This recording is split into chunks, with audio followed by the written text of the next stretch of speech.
Hi student, I am Asit Tiwari. Today in the lesson political parties, I will discuss the merits and demerits of the party system. As I told you yesterday, the party system and where I told you there are three type of the party system: one party system, two party system, and multi-party system.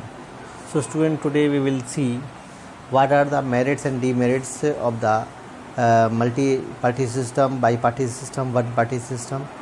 Today I will discuss only the merits and demerits of one-party system and bi-party system. Let's we see. So student, this is the one-party system and where the only one party rule in the country. So we will see the merits of the one-party system.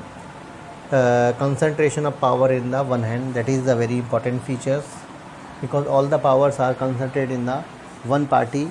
So this system mostly lead the country toward the unitary system, where only the one level is very important and very powerful. Second merits of the one party system: permanent nature of the government. Means government never have the tendency to change, means there is a lot of permanency.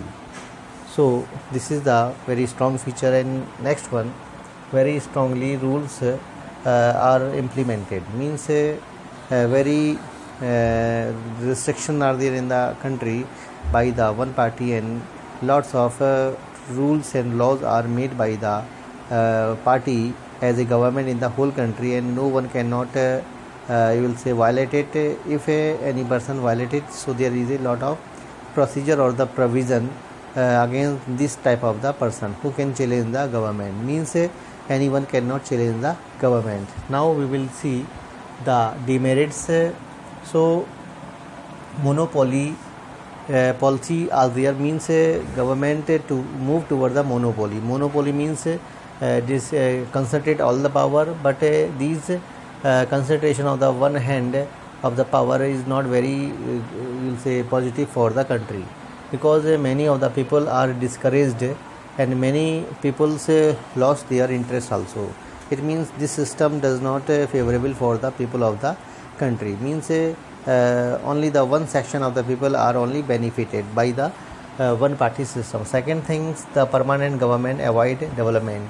If the government is in the permanent nature in the system of the country, so it sometimes does not lead the process of development, means all round development, such as we have seen in China, because China government Xi Jinping, they have only made the attentions on the strategic importance, means they have spent a lot of money in the defense, means China is surrounded by the many of the neighboring countries, and all the neighboring countries, means mostly the neighboring countries are the enemies of China.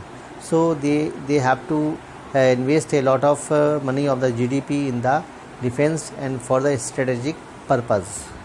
Next thing, government can move toward the dictatorship. That is very important features as a demerits, because one party system where all the powers are concentrated in one hand, the government have a tendency of the monopoly, means all these nature of the government lead the country towards the dictatorship, means the country which you will say destroy the principle of democracy, if the democracy is there.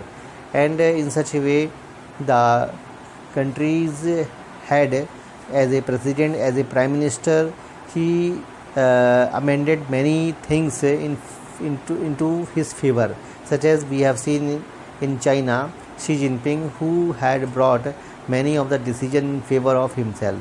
Even where there was the symptoms of the favor of democracy was seen, so he had made a lot of steps against those communities, such as we have seen in the Hong Kong. Hong Kong was a part of China, which China got it in 2006, and where there was the voice against the communist system, and they raised their voice in favor of democracies. But Xi Jinping had implemented many of the programs against the people of Hong Kong, and he also amended the constitution for his favor, and he expanded his tenure according to his wish.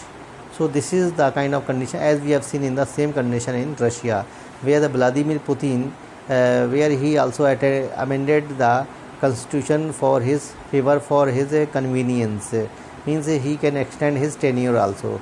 So these are something which are not very favorable for the one party in the present time, means contemporary democracy. Now we will see the merits and demerits of the biparty system. Biparty system, I will just tell the example of USA, Britain. In this country where we have seen the biparty system, means there is only two parties. One party is in the power and second party is in the opposition. So there are so many merits and demerits. Let's we see first. Secure the democratic government in real sense, means what is the feature of democracy, what are the principles of democracy, means where the opposition party is very powerful and ruling party is very powerful. So this is a good thing. Second thing, choices of the voter become easier, means voter have not the wider range of the political parties. They have only the two set of the political parties and they have to choose any party or either party very conveniently, and they have not any kind of the headache or botherations. They means they have not go through the botherations while they are just casting the vote. So this is very good thing. Next thing, ensure stability, turn the government towards the efficiency and continuity, means the ruling party which stay in the country, and if their work are very beneficial and for the favor of the people, so their good work and their good government system can turn into the efficiencies, and efficiency bring the continuity, means they just maintain their goodwill among the people of the country. So these are the merits, and now we will see the demerits.